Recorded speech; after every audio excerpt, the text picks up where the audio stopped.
Aqui, ó, você fazendo fogueira. Não, é pra você pesquisar, não filmar. Gente, a gente tá aqui, né, para fazer uma fogueira.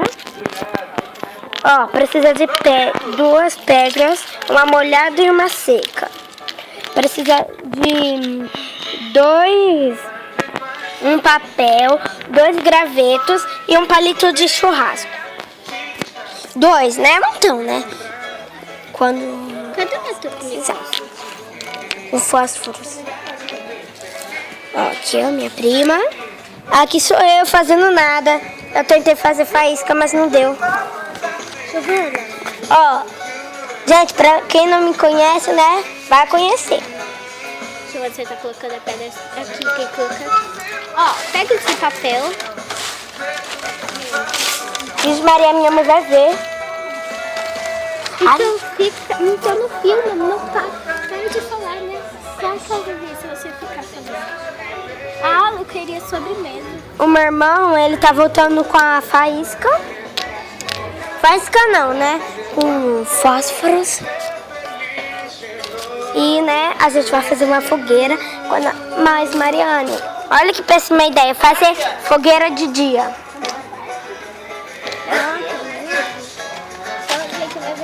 Uma marcha contra Marciana.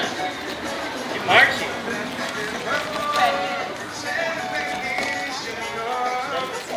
Cadê? Você vai atrás do Natan, já que você não tá vendo. Ah, tá, não tô fazendo nada.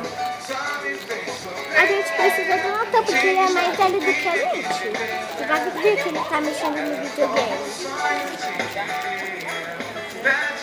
É, com essa demora toda, né? Gente, a minha prima vai tomar conta do meu celular e ela vai... Tchau. Mas já? Já tá acabando? Tá acabando. Não tem nenhuma carne, nem refrigerante? Tem carne lá? Tirando, tá tirando. Gente, vai lá pegar carne.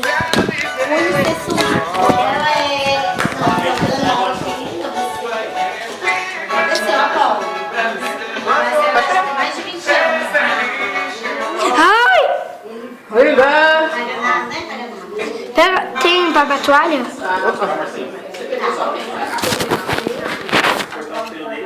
Ai! Nossa, ópera.